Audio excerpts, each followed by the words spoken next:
நான் வந்துட்டு bed coffee குடிக்கிற நேரத்தில் இவனுக்கு பிஸ்கெட் வேணுமாங்க. பாருங்கள், இதில் பிஸ்கெட் இருக்குது. ஆக்சுவலி வந்துட்டு பெட் காஃபினா வந்து எந்திரிச்சோன்னே குடிக்கிற காஃபி கிடையாதுங்க. நல்லா வந்து ப்ரஷ் பண்ணிவிட்டு மூஞ்செல்லாம் கழுவிட்டு வந்து உட்காந்து குடிச்சிட்ருக்கேன். இன்றைக்கி சண்டேன்றதுனால இங்கே பாருங்கள், இந்த பிஸ்கெட் வந்து அவன் பிஸ்கெட் வந்து சாப்பிட மாட்டான். நாங்கள் என்ன சாப்பிட்றோமோ அதை தான் அவன் சாப்பிடுவான். சரியான சந்தேக பிறவி. அதே மாதிரி கிச்சனில் ஏதாவது சமைச்சிட்டா கூட டக்குன்னு வந்து வாய்க்கிட்ட ஸ்மெல் பண்ணுவான். இவங்க என்ன சாப்பிட்டாங்க, நமக்கு மாற்றி ஈத்தி கொடுத்துட்டாங்களோ அப்படின்னு சொல்லிட்டு இப்போ உட்காந்துருக்கான். ஷோ எல்லோரும் பார்க்குறாங்க, எல்லோரும் உன்னை பார்க்குறாங்க, புரியுதா? சாம இருக்கணும், கெட்ட பேர் வாங்கக்கூடாது, கெட்ட பேர் வாங்கக்கூடாது. எல்லோரும் பார்த்துட்ருக்காங்க. ப்ரூசி வந்து நல்ல பையன் சொல்லி வச்சுருக்கேன், இப்படி கேவலப்படுத்தாத. ஓகேவா? உட்கார், அம்மா தருவேன். அம்மாவுக்கு முதல்ல ஹாய் சொல். சிட் டவுன், ஹலோ சொல்லு. Sit down, sit down, hello சொல்லு. Very good. இப்படி தான் சொல்லுவாங்களா ஹலோ? ஹைஃபை கொடு, ஹைஃபை கொடு, ஹைஃபை கொடு. அம்மா பிஸ்கெட் தரேன், ஹைஃபை கொடு. ஹைஃபை நல்லா கொடு. குட்டக்கையா அவனால் கை வந்து எல்லா டாக்குக்குமே வந்து நல்லா கை இவ்வளோ தூரம் ஏற்றி கொண்டு போக முடியும். இவனுக்கு வந்துட்டு இவ்வளோ தான், இந்த அளவு தான் தூக்க முடியும். ப்ரூசி ஹைஃபை கொடு. இங்கே பாருங்கள், நான் காமிக்கிறேன். Sit down Brucie, sit down. உனக்கான பங்கு இங்கே இருக்குது. ஹைஃபை கொடுமா அம்மாவுக்கு. பட்டு ஐயோ என்ன ஆச்சு தெரியலையே, உனக்கு உடம்பு சரியில்லை. ஊசி போட்டுடலாம், ஊசி போட்டுடலாமாம்மா உனக்கு? ப்ரூசிக்கு ஊசி போடலாமா? சரி டாக்டர், ப்ரூசிக்கு ஊசி எடுத்துகிட்டு வாங்க டாக்டர். இந்த பிஸ்கெட்டை வந்து ஜாக் தான், இந்த பிஸ்கெட்டை வந்து ஜாக்கு கொடுத்துடலாம். ஜாக்குன்னு ஒரு பையன் இருக்கான் நம்ம வீட்டில், அவனுக்கு கொடுத்துடலாம். இப்போ ஹைஃபை கொடு. Sit down, sit down. இங்கே பாருங்கள், நடிப்பை பார்த்தீங்களா? இந்த மாதிரி நடிப்பு நீங்கள் எங்கேயாவது பார்த்துருக்கீங்களா சொல்லுங்கள். ஓவராக நடிப்பான் சில சமயத்தில், சோகமாக இருக்கிற மாதிரி, 10 நாள் சாப்பிடாத மாதிரி. அப்படி தானே ப்ரூசி? ப்ரூசி பிஸ்கெட் வேணுமா? சூஸ்டிக் வேணுமா? இன்றைக்கி சிக்கன் சாப்பிட்லாமா? சிக்கன் எடுக்கலாமா? இன்றைக்கி சிக்கன் எடுத்து செய்யலாமா? சண்டே சிக்கன் எடுத்து செய்யலாமா? சமத்து.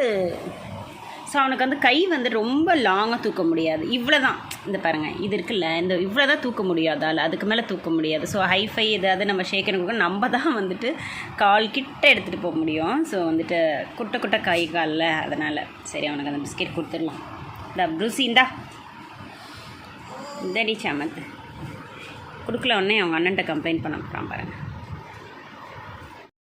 குட் மார்னிங் ஃப்ரெண்ட்ஸ், எல்லாருக்குமே வணக்கம். ஸோ பேக் டு சென்னை வந்து 2 நாள் ஆகிடுச்சிங்க. காலையில் வந்துட்டு ப்ரூசி கூட டைம் ஸ்பெண்ட் பண்ணிட்டு இருந்தேன்னா அதை அப்படியே வந்துட்டு உங்களுக்கு காமிக்கலாம் அப்படின்னு சொல்லிட்டு ரொம்பவே எங்களை வந்து மிஸ் பண்ணியிருக்கான். ஸோ அதனால் வந்து கொஞ்சம் நேரம் அவங்க கூட டைம் ஸ்பெண்ட் பண்ணலாம் அப்படின்னு சொல்லிட்டு, அண்ட் மூணார்லேருந்து நான் என்னென்ன வாங்கிட்டு வந்தேன் அப்படின்னு சொல்லிட்டு உங்ககிட்ட காமிச்சிடுறேன். ஸோ எடுத்து வைக்கிறதுக்கு முன்னாடி காமிச்சிடலாம் அப்படின்னு சொல்லிட்டு.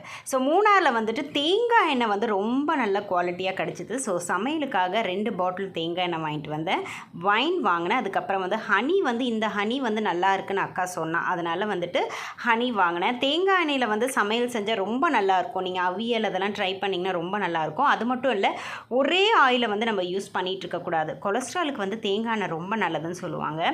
அதே மாதிரி வந்துட்டு கடலெண்ணெய், அதுக்கப்புறம் நல்லெண்ணெய், தேங்காய் எண்ணெய், ரிஃபைண்ட் ஆயில், இது மாதிரி நான் மாற்றி செய்வேன். ஒரு வாரத்துக்கு வந்துட்டு பார்த்திங்கன்னா 2 நாள் இந்த எண்ணெய் யூஸ் பண்ணுவேன். பொரிக்கிறதுக்கு வந்து பார்த்திங்கன்னா கடலெண்ணெய், அதுக்கப்புறம் வந்துட்டு பார்த்திங்கன்னா சமையலுக்கு நல்லெண்ணெய், அப்புறம் அவியல் அது மாதிரி வச்சா தேங்காய் எண்ணெய், அந்த மாதிரி மாற்றி யூஸ் பண்ணிப்பேன். அண்ட் காஃபி வந்து எனக்கு ரொம்ப பிடிக்குங்க. அதனால் வந்து மஸ்ட் காஃபி வாங்கணும் அப்படின்னு சொல்லிட்டு நான் காமிச்சேன்ல வீடியோவில், ரிப்பல்னு சொல்லிட்டு, அது வந்துட்டு 3 காஃபி வாங்கினா 1 ஃப்ரீ. அதே மாதிரி டீ தூளும் அதே மாதிரி தான், 3 வாங்கினா 1 பேக்கெட் ஃப்ரீ அப்படின்னு சொல்லிட்டு போட்டிருந்தாங்க. ஸோ ஃப்ரெண்ட்ஸ் அண்ட் ரிலேஷன் கொடுக்கறதுக்காக வாங்கிட்டு வந்தேன். அண்ட் பாப்பா வந்துட்டு பார்த்திங்கன்னா சாக்லேட் வந்து ஹாஸ்டலுக்கு எடுத்துகிட்டு போகணும் அப்படின்னு சொல்லியிருந்தா. ஸோ அதனால் 2 அந்த பேக் மாதிரி வந்திருந்து இல்லையா, அதில் சாக்லேட் வாங்கிட்டேன். அண்ட் மிளகு வந்து பார்த்திங்கன்னா உண்மையிலேயே சூப்பராக இருந்தது, நல்ல குவாலிட்டி. அப்படி கடித்த உடனே சுல்லுன்னு ஏறுதுங்க காரம். ஸோ இது நமக்கு இங்கே கிடைக்கிற மிளகை விட அங்கே கிடைக்கிற மிளகு வந்து ரொம்ப நல்லா இருந்தது. அதே மாதிரி வந்து கொடம்புளி வந்து வாங்கிட்டு வந்தேன். எதுக்காகன்னு சொல்லிவிட்டு அது தனி வீடியோவாக உங்களுக்கு வந்துட்டு போஸ்ட் பண்ணுறேன். ஸோ 2 பேக்கெட் வந்துட்டு கொடம்புளி வாங்கிட்டு வந்தேன். ஸோ வந்து இது வந்து ரொம்ப ஹெல்த்துக்கு வந்து நல்லது. ஸோ அந்த ரீசனுக்காக வாங்கினேன். இதை வந்து நான் ஃபாலோ பண்ண போகிறேன். எதுக்காக நான் இதை ஃபாலோ பண்ண போகிறேன் அப்படின்னு சொல்லிட்டு டீட்டெயில்டாக ஒரு வீடியோ போடுறேன். ஸோ அதை பார்த்து நீங்கள் தெரிஞ்சுக்கோங்க. சென்னை ரீச் ஆகும்போது நாங்கள் இடையில வந்து சாப்பிட்டோங்க. சென்னை பக்கத்தில் ஆல்மோஸ்ட் வந்துட்டோம். ஸோ அங்கே வந்துட்டு உளுந்தூர்பேட்டைன்னு நினைக்கிறேன். அங்கே வந்துட்டு வசந்த பவனில் வந்துட்டு நாங்கள் சாப்பிட்டோம். ஸோ இந்த தொக்கு ஐட்டம்லாம் ஆர்த்திக்கு வாங்கி கொடுக்கலாம் அப்படின்னு சொல்லிட்டு இட்லி பொடி, அதுக்கப்புறமா வந்து தக்காளி தொக்கு, பூண்டு தொக்கு, அதுக்கப்புறமா வந்துட்டு இன்னொன்று என்ன கோங்குரா.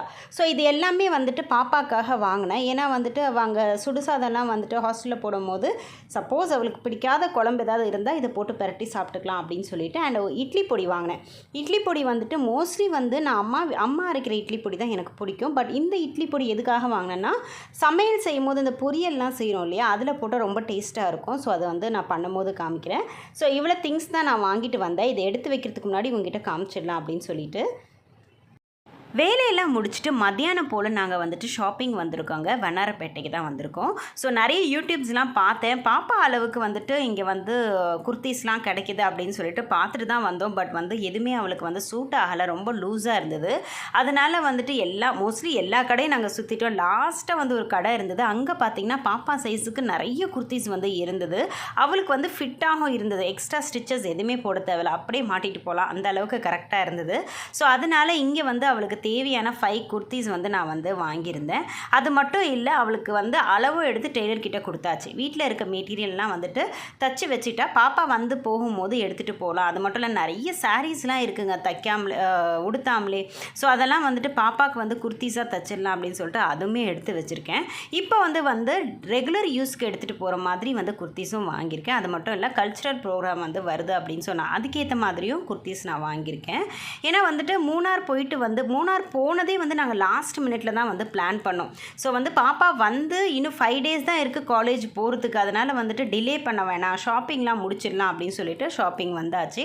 ஓரளவுக்கு வந்துட்டு பாப்பாவுக்கு சூட் ஆகிற மாதிரி எல்லா குர்த்திஸும் எடுத்துட்டேன். அண்ட் இங்கே மெட்டீரியலும் சூப்பராக இருக்குது. இந்த கடை நேம் வந்து எனக்கு தெரியல, ஹரிபரியில் நாங்கள் பர்ச்சேஸ் பண்ணதுனால நான் வந்து அதை மறந்துட்டேன். அந்த கார்டு வாங்கியிருந்தேன், அதை வந்து இருந்தால் உங்களுக்கு வந்து நான் வந்து டிஸ்கிரிப்ஷன் பாக்ஸில் அட்ரஸ் கொடுக்குறேன். ரொம்ப நல்லா இருந்தது மெட்டீரியல் எல்லாமே.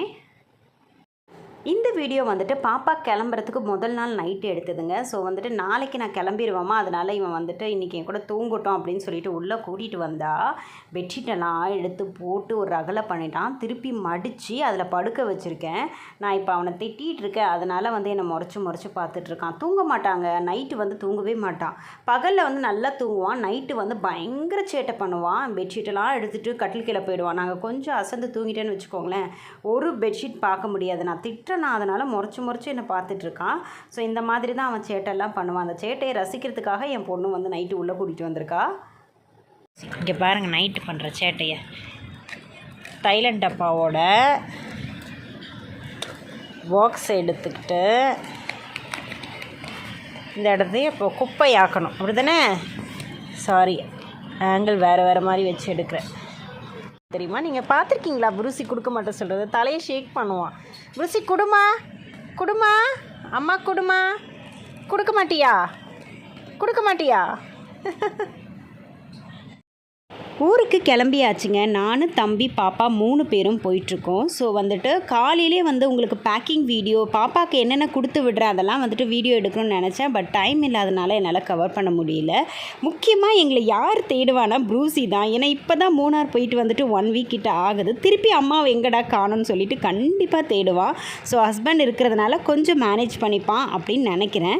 இப்போ வந்துட்டு நாங்கள் வந்து கிளாம்பாக்கம் பஸ் ஸ்டாண்ட் கிட்டே வந்திருக்கோங்க. பெரிய பஸ் ஸ்டாண்ட், பட் சிட்டிலேருந்து ரொம்ப அவுட்டரில் இருக்கிறதுனால இங்கே வந்து பஸ் பிடிச்சி போகிறது வந்து கொஞ்சம் கஷ்டம் தான் நான் சொல்லுவேன். அண்ட் காலையில் விடிஞ்சிருச்சு. இப்போ வந்துட்டு நம்ம ஊருக்கு வந்தாச்சு. பாப்பாவை ஹாஸ்டலில் விட்டுட்டு நம்ம வந்து சித்தி வீட்டுக்கு போனோம். 1.5 மாதம் கிட்ட பாப்பா நம்ம கூட இருந்ததுனால உண்மையிலே வந்துட்டு பிரியறதுக்கு கொஞ்சம் கஷ்டமாக தான் இருக்குது. பட் கோ ஆன், என்ன பண்ண முடியும், அப்படி தான் இருக்கும் லைஃபு. ஸோ பாப்பாவுக்கு வந்து பாய் சொல்லிவிட்டு உங்களுக்கும் பாய் சொல்கிறேன். நெக்ஸ்ட் வீடியோவில் நான் கண்டினியூ பண்ணுறேன். பாய்.